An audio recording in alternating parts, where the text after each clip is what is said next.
kooti ono omukazi teyagenda na bujulizi bulaga nti omwana we mubbe ekisooka baamubba kiro. In court there was no evidence to prove that because the child had been stolen in the dark. Kamera z'abapita zino ezandika ati tezaaliyo. The uncut cameras were not there. Tewaliwo wadde obujulizi. No evidence, no eyewitness. Ng'ennaku ezo abanvuma mbu navumye gundi nga temulina bujulizi. Mwambaayiriza ne munvuma nga mwabaayiriza Katonda abasasule.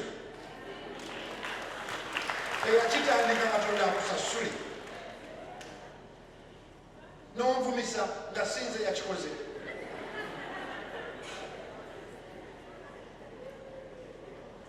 Nabwe yanvuma Mukama akulaba abaganda bamuyita liiso ddene.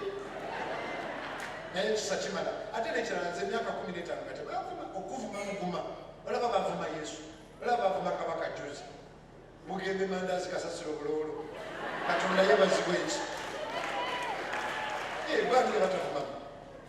Tewali bujulizi ono omukazi kugamba bantu nti banaga obujulizi buuno. For this woman to rely on to say this is the evidence. Tewali. There wasn't any. Wadde akajulizi n'aka. Not a single piece of evidence.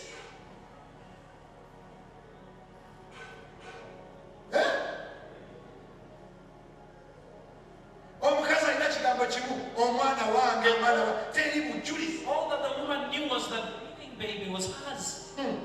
Naye Katonda But God n'anoonya obujulizi naga tusalemu omwana oli omukazi nagamba tumusale. Katonda yekka yayinza okusalira amagezi n'akuyamba. only God can take over for you to deliver you.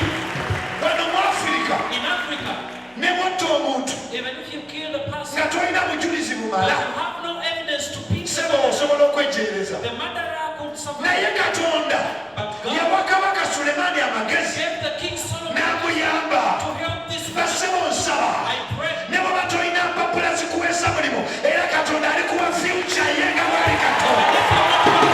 good job, the Lord will surely give you a good Naye future. bw'oba osobola zifune. But if you're able, go for the education. Ekyokutaano Number 5, kyenjiga ku mukyalo ono lesson number 5. ye mukyalo oli eyamugoberera. The woman that followed her. Mba mukyalo oyo If I were the other woman, bwe nanditegedde nti babitutte wa kabaka the moment I learned that the matter is going before the Sulemaani King Solomon, awo emiviira I would give her at that moment. awo eŋŋamba mutwale oli mubbi naawe mutwale. Naye sebo omukazi yagoberera n'agamba tugende.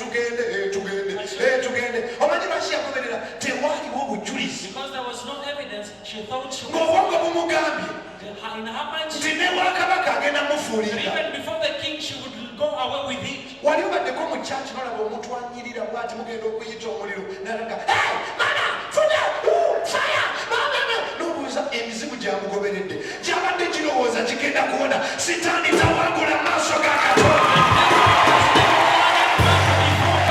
And he will never.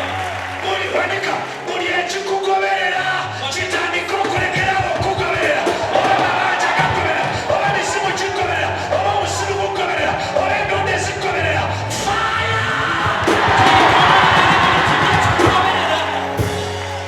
Nejjusa ennaku ze twafuna ku ssente naye ng'obusiru bukyatugoberera ne tulya zirizi. We had money, but Father was still following us, and we consumed. Wano waliwo omuntu olafunye ku ssente ezegasa naye wazifunira ng'obusiru bugoberera. Omukazi yagoberera. This woman followed the other. Waliwo ennaku ezimu ze twafuna contact nga contact y'amaanyi naye ng'obusiru bugoberera n'otandika okumusaba ssente omugagga n'akukyawa. Never fundraise before you fundraise. Tosookanga kusonda nga tonnakola mukwano.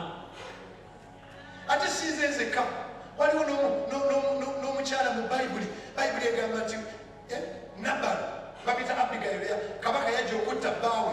The king came to kill Nabal. Omukyala n'agamba nkwegayiridde nnyo. And Abigail said, I am sorry, my lord.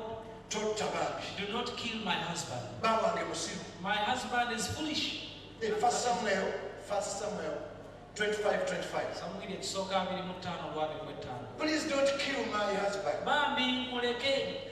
For us his name is. Kubanga bw'owulira erinnya lirivuga. So is he. Bw'atyo bw'ali. Nabal is his name. Erinnya lye ye Nabali. And the foolishness follows him. Bw'atyo n'obusiru bumugoberera. Gwe kimanyi wawasa naye obusiru bwagenda nawe.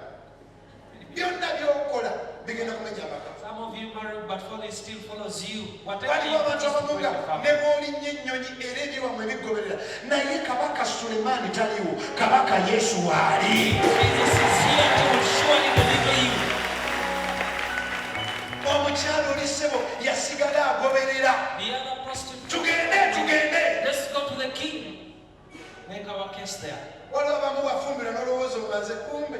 Some of you got married and you thought it was Olina done. osigala ng'osaba. Yet you had to continue in prayer.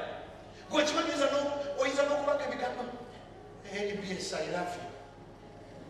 Okimanyi oyinza okwogera ekigambo amakaago ne gafa. You could speak a word that breaks down your family completely. Oyogera ebintu by'ekisiru n'ofiira n'omulimu wabo kyolaba Luka 12 agamba bw'oli yasamya akamwa ng'oli mu meeting ne bosi wo ng'oli mu meeting n'omukyala gw'oyagala okuwasa ng'oli mu ngenda kuteeka ebigambo ku lulimi lwo obusiru bulema kugoberera. God says the Lord will give you a word to speak when you Lwonna mugenda ku interview yonna Katonda akugoberere so si busiruse. next time you go for an interview, may God follow. Era ono omukyala yagoberera This woman that followed naye akiikirira embala the character of Satan. is representative of the devil's character. He will follow my dear. Agoberera yetakazikiza. Weebale nnyo. Oyinza okulowooza munaye nafuna omulimu namala sitaani agoberera akakazi kali kagamba tugende. The woman is saying we are going before the king. The other habit is following. Kyolaba neewuunya obufumbo bw'emyaka 4 okufa naye mwadde pasita wano omulamu I have been a pastor for some time, and people come after 40 years in marriage, they want to divorce. tobuulira mpuute after 40 years Emyaka ana. ng'oli yawanika amanyize namala. Somebody thinks they are done, they are in marriage. Mukwano gwange yenooba alina emyaka 7 ne mubuuza oluba bikinagamba ekibulayo kakumulemu. I have a friend who divorced at 70, but her reason was that she needed some peace for the rest of her time. Ensonga ye teyamba nange nempumula. Yali married for 50 years. They were married for 50 years. Ye ng'alina 7. Was 70. N'agamba kati kino